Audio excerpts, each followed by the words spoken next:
देश के कोटि कोटि नागरिकों का आभार व्यक्त करने के लिए उपस्थित हुआ हूं।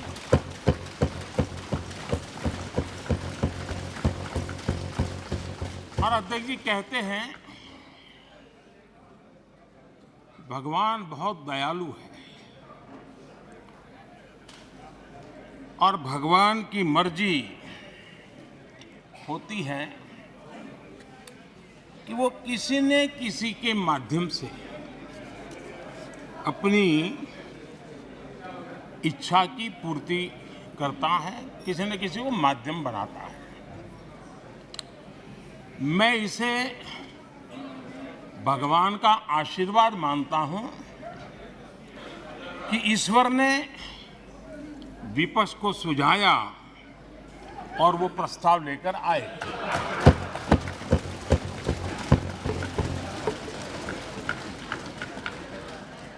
दो 2018 में भी ये ईश्वर का ही आदेश था जब विपक्ष के मेरे साथी अविश्वास प्रस्ताव लेकर के आए थे। उस समय भी मैंने कहा था कि अविश्वास प्रस्ताव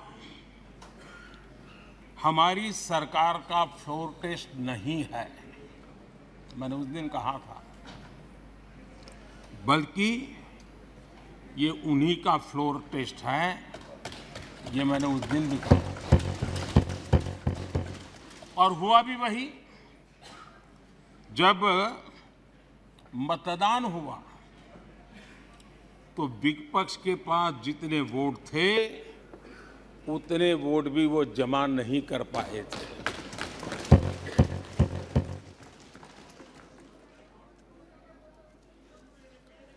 और इतना ही नहीं, जब हम सब जनता के पास गए तो जनता ने भी पूरी ताकत के साथ इनके लिए नो कॉन्फिडेंस घोषित कर दिया।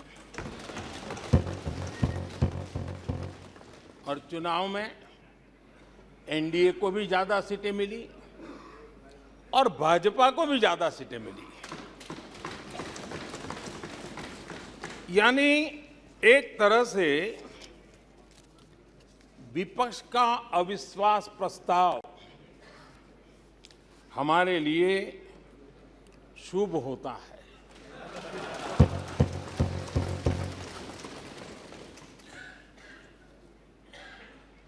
और मैं आज देख रहा हूं कि आपने तय कर लिया है कि एनडीए और बीजेपी 2024 के चुनाव में पुराने सारे रिकॉर्ड तोड़ करके भव्य विजय के साथ जनता के आशीर्वाद से वापस आएंगे। आदरणीय अध्यक्ष जी, विपक्ष के प्रस्ताव पर यहां 3 दिनों से अलग अलग विषयों पर काफी चर्चा हुई है। अच्छा होता कि सत्र की शुरुआत के बाद से ही विपक्ष ने गंभीरता के साथ सदन की कार्यवाही में हिस्सा लिया होता। बीते दिनों इसी सदन ने और हमारे दोनों सदन ने जनविश्वास bill, mediation bill, dental commission bill, आदिवासियों के लिए जुड़े हुए bill, digital data protection bill, national research foundation bill, coastal aquaculture से जुड़ा बिल, ऐसे कई महत्वपूर्ण बिल यहां पारित किए। और ये ऐसे बिल थे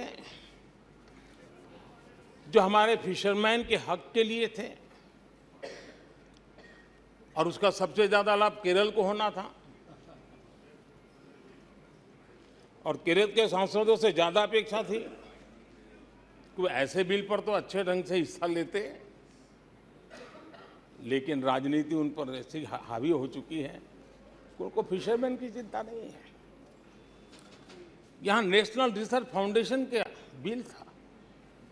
देश की युवा शक्ति के आशा आकांक्षाओं के लिए एक नई दिशा देने वाला बिल था। हिंदुस्तान को एक साइंस पावर के रूप में भारत कैसे उभरे, वैश्विक दीर्घदृष्टि के साथ सोचा गया था। उससे भी आपका इतराज। डिजिटल डाटा प्रोटेक्शन बिल, ये बिल अपने आप में देश के युवाओं के जज्बे में जिस बात आज प्रमुखता से है, उससे जुड़ा हुआ था। आने वाला समय टेक्नोलॉजी ड्रिवन है। आज डाटा को एक प्रकार से सेकंड ऑयल के रूप में, सेकंड गोल्ड के रूप में माना जाता है। उस पर कितनी गंभीर चर्चा की जरूरत थी, लेकिन राजनीति आपके लिए प्राथमिकता थी।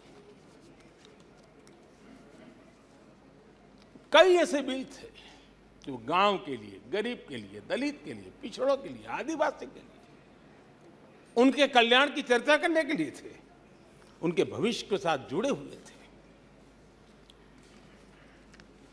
लेकिन इसमें इन्हें कोई रुचि नहीं है।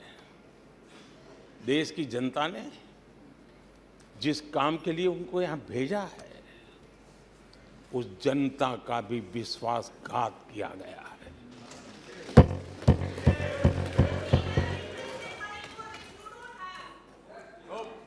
विपक्ष के कुछ दलों के लिए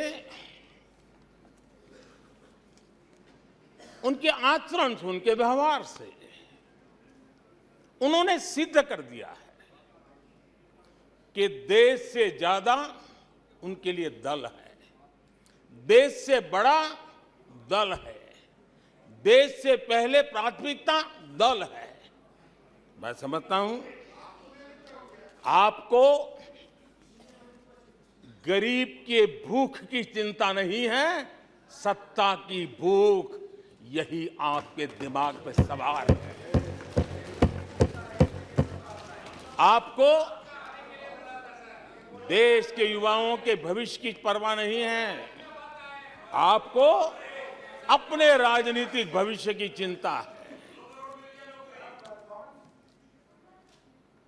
और माननीय अध्यक्ष जी, आप झूठे एक दिन सदन चलने भी दिया, किस काम के लिए?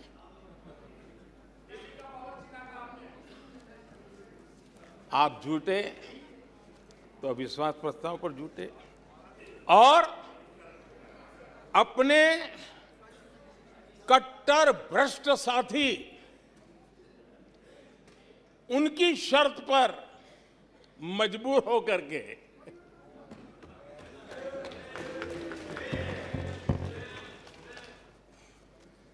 और इस अविश्वास पर प्रस्ताव पर भी आपने कैसी चर्चा की? और तो मैं तो देख रहा हूं सोशल मीडिया में आपके दरबारी भी बहुत दुखी है। ये हाल है आपका।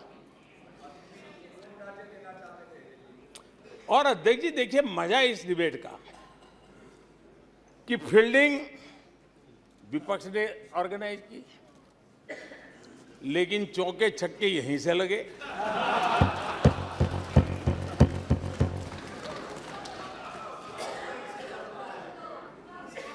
और विपक्ष नो कॉन्फिडेंस मोशन पे नो बॉल पर ही करते आगे चलता जा रहा है। इधर से सेंचुरी हो रही है, उधर से नो बॉल हो रहे हैं।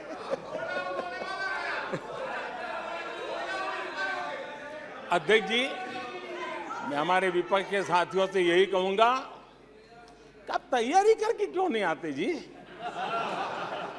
थोड़ी मेहनत कीजिए। और मैंने 5 साल दिया आपको मेहनत करने के लिए। 18 में कहा था कि 23 में आप आना, जरूर आना। 5 साल भी नहीं कर पाए आप लोग। क्या हाल है आप लोगों का, क्या दारिद्र्य है।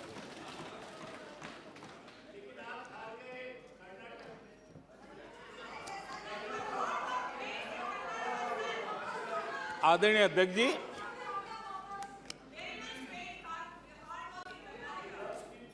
विपक्ष के हमारे साथियों को दिखास की, छपास की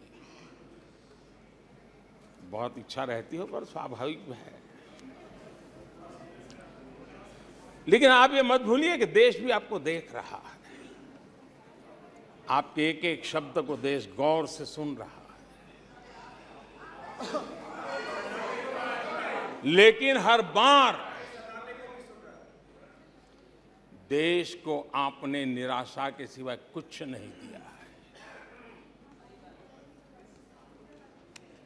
और विपक्ष के रवैये पर भी मैं कहूंगा, जिनके खुद के वही खाते बिगड़े हुए हैं, जिनके वही खाते खुद के बिगड़े हुए हैं, वो भी हमसे हमारा हिसाब लिए फिरते हैं। माननीय अध्यक्ष जी, इस अविश्वास प्रस्ताव में कुछ चीजें तो ऐसी विचित्र नजर आई जो न पहले कभी सुना है, न देखा है, न कभी कल्पना की है। सबसे बड़े विपक्षी दल के नेता को बोलने की सूची में नाम ही नहीं था। और पिछले उदाहरण देखिए आप। 1999 में वाजपेयी सरकार के खिलाफ अविश्वास प्रस्ताव आया। शरद पवार साहब उस समय नेतृत्व कर रहे थे। उन्होंने डिबेट का नेतृत्व किया। 2003 में अटल जी की सरकार थी। सोनिया जी विपक्ष की नेता थी। उन्होंने लीड ली। उन्होंने विस्तार से अविश्वास प्रस्ताव रखा। 2018 में खड़गे जी थे विपक्ष के नेता। उन्होंने प्रोमिनेंटली विषय को आगे बढ़ाया। लेकिन इस बार अधीर बाबू को क्या हाल हो गया? उनकी पार्टी ने उन्हें बोलने का मौका नहीं दिया। ये तो कल अमित भाई ने बहुत जिम्मेवारी के साथ कहा कि भाई अच्छा नहीं लग रहा है, और आपकी उदारता थी कि उनका समय समाप्त हो गया था तो भी आपने उनको आज मौका दिया। लेकिन गुड़ का गोबर कैसे करना, उसमें ये माहिर है।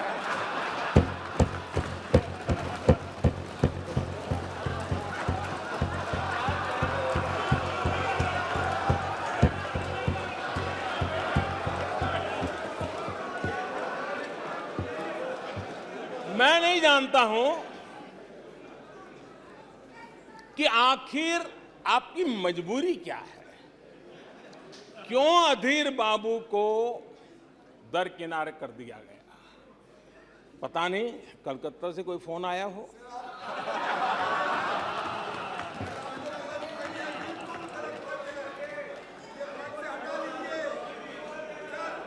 और कांग्रेस बार बार उनका अपमान करती है। कभी चुनावों के नाम पर उन्हें अस्थायी रूप से फ्लोर लीडर से हटा देते हैं। बिट्टू जी,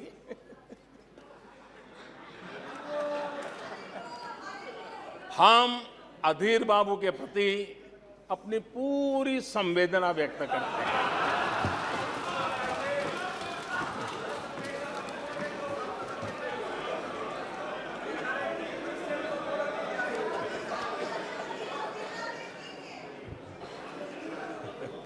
सूरज जी जरा जोर से हंस लीजिए।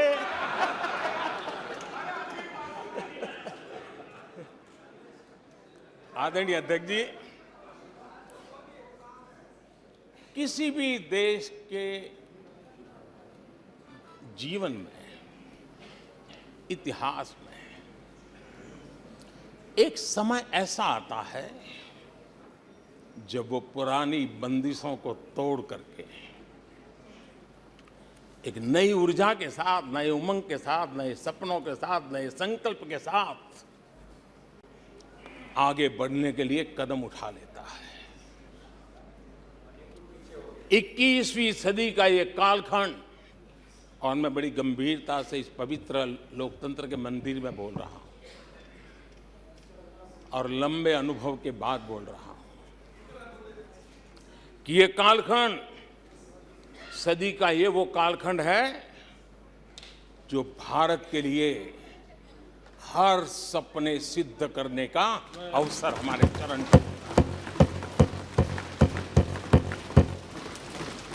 और हम सब ऐसे टाइम पीरियड में हैं, चाहे हम हैं, चाहे आप हैं, देश के कोटि कोटि जन है,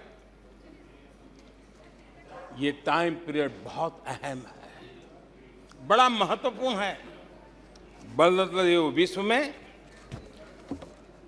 और मैं इन शब्दों को भी बड़े विश्वास से कहना चाहता हूं कि ये कालखंड जो घड़ेगा उसका प्रभाव इस देश पर आने वाले 1000 साल तक रहने वाला है। 140 करोड़ देशवासियों का पुरुषार्थ इस कालखंड में अपने पराक्रम से, अपने पुरुषार्थ से, अपनी शक्ति से, अपने सामर्थ्य से जो करेगा वो आने वाले 1000 साल की मजबूत नींव रखने वाला है। और इसलिए इस कालखंड में हम सबका बहुत बड़ा दायित्व है, बहुत बड़ी जिम्मेवारी है हमारी। और ऐसे समय हम सबका एक ही फोकस होना चाहिए, देश का विकास, देश के लोगों के सपनों को पूरा करने का संकल्प, और उस संकल्प को सिद्धि तक ले जाने के लिए जी जान से जुट जाना, यही समय की मांग है। 140 करोड़ देशवासी, इन भारतीय समुदाय की सामूहिक ताकत हमें उस ऊंचाई पर पहुंचा सकती है। हमारे देश की युवा पीढ़ी का सामर्थ्य, आज विश्व ने उनका लोहा माना हुआ है, हम उन पे भरोसा करें। ये हमारी युवा पीढ़ी भी जो सपने देख रही हैं, वो सपनों को संकल्प के साथ सिद्धि तक पहुंचाने का सामर्थ्य रखती हैं। और इसलिए माननीय अध्यक्ष जी, 2014 में 30 साल के बाद देश की जनता ने पूर्ण बहुमत की सरकार बनाई और 2019 में भी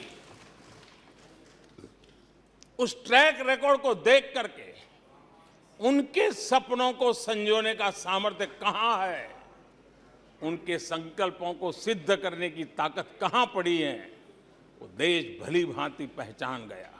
और इसीलिए 2019 में फिर एक बार हम सबको सेवा करने का मौका दिया और अधिक मजबूती के साथ दिया।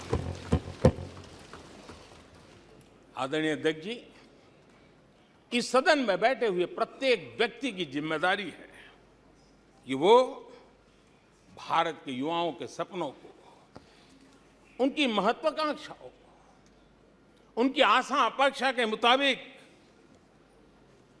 वो जो काम करना चाहता है उसके लिए हम अवसर दें। सरकार में रहते हुए हमने भी इस दायित्व को निभाने का भरपूर प्रयास किया है। हमने भारत के युवाओं को घोटालों से रहित सरकार दी है।